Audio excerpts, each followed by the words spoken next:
Yeah, it's Jazze Fizzle, man. Gully TV, ladies and gentlemen. You're now tuned into the very best. It's yours truly, Jazzy Fenzel Burgundy, Obama Luther King Jr., Jazze Pha the first, you dig? Fizzle. You're a native of Memphis, Tennessee. I need you to give my viewers, who's predominantly between the ages of 17 and 35, some history on the Suave House imprint and 8-Ball MJG. 8-Ball, well, Tela where it started. And Tela too. Yeah. Right. Tela first. Right. Tela first. Okay. Was hoes in the club, showing enough. Shaking that ass in the club, nigga, what? So that was my first hit. That was my first hit, like with Tela and 8-Ball MJG. Oh, so like you produced for these niggas? I produced and wrote that record. Oh, and that was a big hit for me. And that record was like my first hit single. You know what I'm saying? That was my first hit single that was like Go ahead. That was my first hit single that was like a gold record. It was called Show Enough. And then my second hit single was Tired of Ballin'. I'm so tired of ballin'. You produced that? I produced that as well. Oh, and wrote shit. it as well. And so you know. God damn. Yeah. So I went on to do Pimp Hard. When you produced Tired of Ballin', you did the hook. I did the hook. I did the track. Too many bitches on my And then also, who played the bells on there? Rest in peace, Insane Wayne. Man, he just passed away like 2 weeks ago. You know what I'm saying? Rest in peace, Insane Wayne, who's Drummer Boy's older brother. He passed away, you know what I'm saying, untimely, you know, just a couple of weeks ago. Really good friend of mine, you know, man, that's a hard one. Like you know, right. yeah, Memphis legend. He started off being my barber, you know what I'm saying? So, yeah, you know, everybody got something that they did before.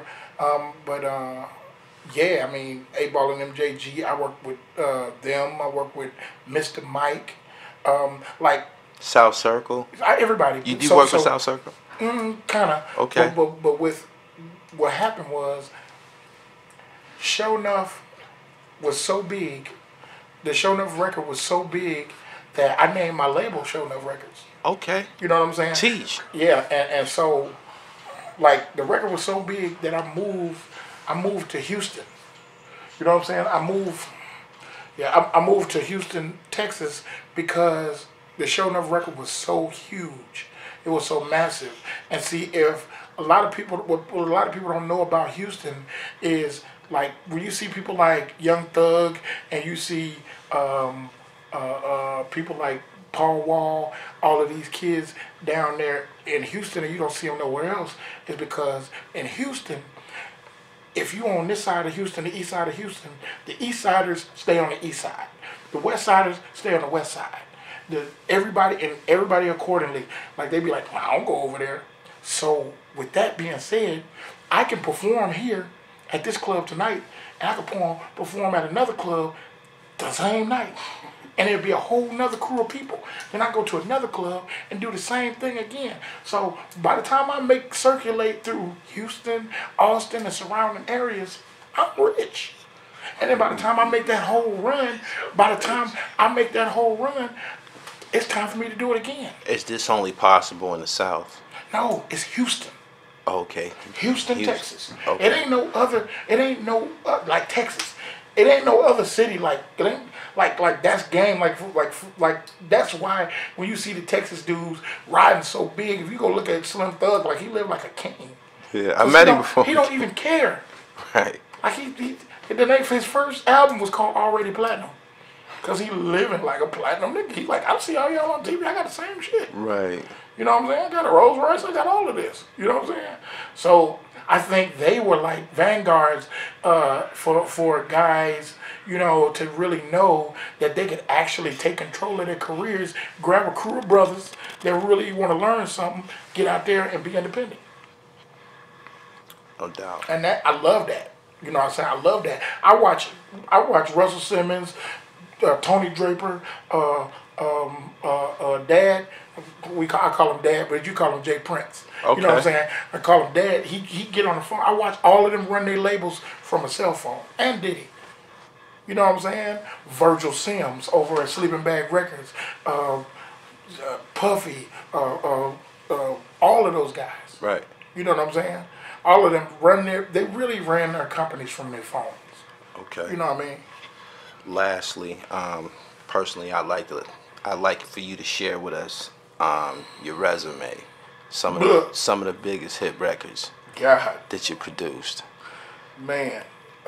You're not somebody that's commonly online. You know what I'm saying? It's not a lot of fresh Jazze Pha content. So I might have to reintroduce you. They know the records. Well, you might not know about it. Field Mob. Well, go ahead. Well, I go fresh on you. I go real fresh on you. I just want to roll it with a dabber ranch. I signed those kids. Ayo and Teo wrote the record with them and signed the producer as well. You know what I'm saying? So I'm full circle now. You know what I'm saying? We Young Greatness. All my life I hustle just to get that moolah. Right. And you know what I'm saying? Everybody from the big timers, Lil Wayne, Juvie,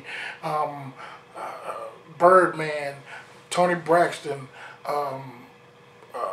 Jagged Edge, The Dream, Esther Dean, Chris Brown, Usher, who else? Eric Sermon, Mary J. Blige. LSG, man, Aaliyah, Tupac, Biggie, Pimp C. Yeah, Pimp C. Bun B, of course, UGK. Boys in the Hood. Outkast. Jody Breeze, P. Diddy. Too Short. Everybody, Too Short. Mark Curry. Yeah, Mark Curry. I mean, I work with Dallas Austin. I work with, Teddy Riley. I work with Pharrell. I work MC with Breed. 2 Chainz, Rick Ross. MC Breed, of course. MC Breed was like, the one that gave me my real, stepping stool in Atlanta, Georgia. He was the one that took me in from the beginning. That was MC Breed. MC Breed put me on. You know what I'm saying? And he introduced me to G.